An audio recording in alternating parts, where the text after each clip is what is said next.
क्या आप IAS की तैयारी कर रहे हैं और कोचिंग इंस्टीट्यूट्स को 2.5 लाख तक की फीस नहीं पे करना चाहते? अगर हाँ, तो 22,500 रुपए में घर बैठ के StudyIQ के पेनड्राइव कोर्स के साथ आप IAS की तैयारी कर सकते हैं। आज ही विजिट करें StudyIQ.com। Hello my dear friends and welcome to StudyIQ. I am Joyce Joy and today in this lecture we will discuss about Future of Work in India report. This report is prepared by the World Economic Forum. This report throws light on various aspects of employment like the gender parity in employment, the technological impacts in job creation, the payment differentials, nature of work, etc. So, this is a detailed analysis of all this. Now, in this lecture, we will be discussing this report in detail. Let us start. First of all, let us analyze what was the current affair. The World Economic Forum has recently released its Future of Work in India report, and this report throws light on various aspects as we have discussed. Remember, the report is released by World Economic Forum. This can be asked as an objective type question in some examinations. So please remember the report name and also which organization has released the report. Now let us see what is this report all about. The report includes the survey of over 770 companies, and these companies vary from micro-sized companies to large firms. So, large firms means those companies who employ more than 25,000 workers. So, 770 companies were surveyed and these companies are of different size. And the survey was conducted across 4 industries. They are textiles, banking and financial services, logistics and transportation, and retail. And this report has tried to understand how technology impacts the workforce. So, impact of technology is one variable which is studied in detail in this report. We will see what are the highlights, then you will understand better about the report. Now, let us look into the highlights of the report. The first one is preference. Under preference, it is studied whether a company or an organization would prefer to employ men or women. So this is the gender preference shown by different companies, and as a result of this study, it has been found that those companies in India with the highest growth rates or the best performing companies, they prefer to hire men.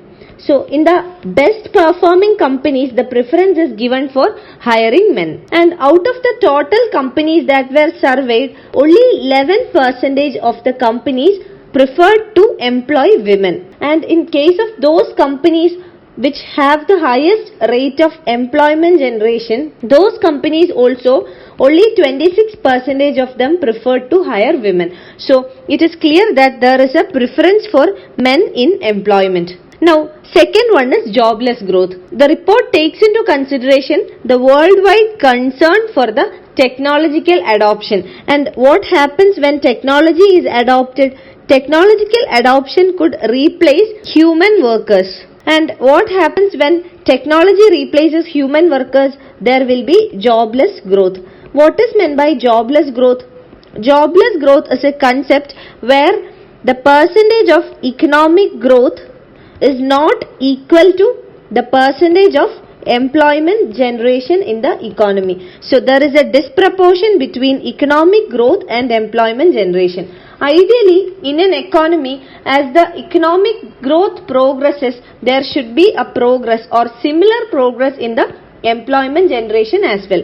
But jobless growth is where the economic growth and the employment generation are not in the proportion. Even though there is higher rates of economic growth, the job creation in the economy is less. And one factor that influences jobless growth in the economy is technological upgradation. Technology replaces human workers. And again, within this jobless growth also, there is a finding in the study that the technology-led job growth, it will harm women more than the men. With technological upgradation, there will be more automation, there will be more mechanization, and for the use of this machines, the companies prefer men over women. So men will benefit out of technological upgradation and women will be the losers. Now the third factor is workforce participation. According to the report, those women who are entering the workforce, the newer addition to the workforce among women is very slow.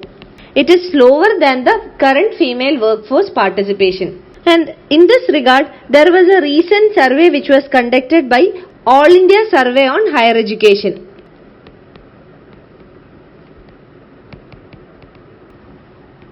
And according to the All India Survey on Higher Education, there are more women going to the college than the men.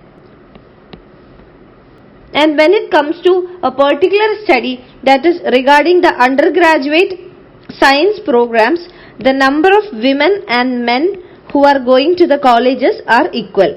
But when it comes to labor force participation or workforce participation, the number of female workers compared to the men are very less. Even though the rates of going to the college or acquiring higher educations are almost similar or more among women. Now, if we look at the female workforce participation, it is only 27%, whereas the global average is 50%. So, the female workforce participation is very less or almost half the global percentage. So, when we compare these two findings, one of the All India survey which says that the enrollment ratio of women is high, the other one which says that workforce participation is less. So when we compare these two, we will understand that even though there is an increase in the gross enrollment ratio of women, there is not much difference in the workforce participation. That means the education or enrollment of women has not contributed to workforce participation by women. Now, the findings also say that there are sector-wise differences. In some sectors, the female participation would be high, in some sectors very low, and in some sectors nil. So, it was found out that around 1/3 of the companies which were surveyed had no female employees, and around 60% of the companies had less than 10% of female workers, and the rest, that is the minority, it had half or more female workers. And among the companies which had half or more female workers, you must understand that the nature of job was more feminine. Now, the survey was conducted in 4 sectors. If we look at the retail sector, we will see that around 45% of companies in the retail sector had 0 female employees or no female employees.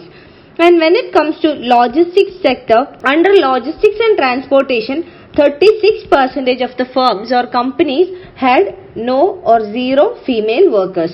Now we will analyze what are the changes that are witnessed in the nature of job. First of all, the workforce is trending towards more independent freelance and informal labor. That means from an organized structure, it is moving towards more informality. And in this regard, men have more advantage than women. That means the more number of independent workers, freelance workers are men compared to women. Also, there is a trend of unpaid work existing, and this is more visible in case of women. 66% of the work done by women is unpaid. It can be household work or engagement in agricultural activities in the family, etc. And when it comes to men, only 12% of the work done by men are unpaid. So there is a huge difference between men and women in the case of unpaid work. Next one is regarding contract workers. Of the total companies surveyed, 22% of the companies will replace the permanent workers with contract workers in the next 5 years. So there is a moving or increasing tendency towards increase in the number of contract workers compared to the permanent workers. Here the nature of work changes from formal to informal. Permanent employees are more or less formal, but when it comes to informal workers, they are casual workers or contract workers. So when the number of contract workers increases, informalization of workforce also increases, and the employers, they will prefer to employ more contract workers because they will not have to provide any social security benefits because there is no job security with the contract workers. The payment compared to permanent employees are less and there is also no fixed tenure of employment. So because of all these advantages for the employers, they would prefer to hire more contract workers. But on the other hand, for the employees, it is a disadvantage. Now coming to the freelance workers, we have already seen that the nature of work is more and more towards freelance and independent work. Now in case of freelance workers, 75% are men. And even among the 25% who are women freelance workers, they are paid only 1/3 of the payment made to men. So there is a payment differential between men and female freelance workers, and also the proportion is different. 3/4 of the freelance workers are men, whereas only 1/4 is women, and there is also a payment differential. Now coming to benefits like maternity leave. From the survey, only less than a quarter of the companies provide maternity leave for permanent employees. That is, less than 25% is provided for permanent employees, and in case of contract workers it is even lesser, it is less than 10%. So even the permanent employees are not getting the benefit of maternal leaves. Now we will analyze the status of India. In India, the working age population has expanded, and this is due to two factors. First one is a sharp rise in the life expectancy, and the second one is a drop in the fertility rates. And because of these two factors, the working age population expanded. It is expected that 300 million more adults will join the workforce by the year 2040.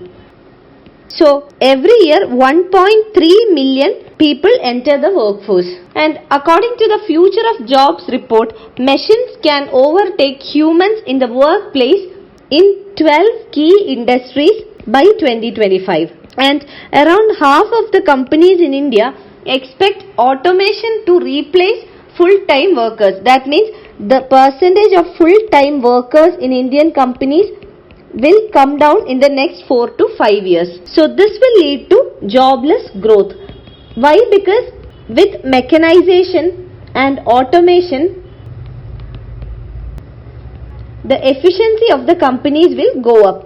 And with more efficiency, the productivity will increase, and with more productivity, the output will increase, and when output increases, it will increase the GDP. So increase in GDP means economic growth. But on the other side, what is happening? More and more people are losing jobs. Losing jobs in two types. One, the nature of job changes from permanent employees to contract workers, and secondly, the machines would replace human beings. So these are the two sides. And what is jobless growth? Jobless growth is when the proportion of economic growth and employment generation does not match. With more economic growth, the number of jobs created should also increase. But under this situation of jobless growth, even though there is economic growth in the economy, it is not adding to the employment generation in the economy. Now next finding is regarding the skills. The World Economic Forum has identified that reskilling and upskilling is very important in case of India. And according to the report, 54% of Indian workers need reskilling by the year 2022. It means that there is a clear-cut job-skill mismatch. Even though there are more number of people available for work, the skills that are available with them or possessed by them does not meet the demand of the industry. So there should be a match between the requirements of the industry and the skill possessed by workers. Now we will see what is the role of the government in this regard. First one, the government has to provide social security mechanism for informal sector workers. The government has various policies, programs, schemes, etc. But the main focus is for formal sector employees. For example, Maternal Benefits Amendment Act. It focuses on formal sector employees. So the government should come up with a proper social security mechanism which will cover the informal sector of the economy. And we have seen the nature of jobs are changing from permanent to that of contract workers. So the number of informal workers are increasing day by day. So the policy of the government should cover the contract workers or the informal workers as well. The government should also focus on decreasing the gender differences or increasing the gender parity in workforce participation. And this is an area which needs policy attention. Government should formulate policies that will encourage gender parity in workforce. And third one is to enhance the skills. We have seen there is a serious job skill mismatch. So an additional focus must be given for enhancing the skills of the youth in the country so that these youth will find better employment, and better employment will provide them more returns, and this will increase the standard of living, and finally it will lead to the development of the country. So a special focus must be provided for enhancing the skills. You can find the PDF of this lecture on my Facebook page. Thank you. क्या आप IAS की तैयारी कर रहे हैं और coaching institutes को 2.5 लाख तक की फीस नहीं पे करना चाहते? अगर हाँ, तो 22,500 रुपए में घर बैठ के StudyIQ के पेन ड्राइव कोर्स के साथ आप IAS की तैयारी कर सकते हैं। आज ही विजिट करें StudyIQ.com।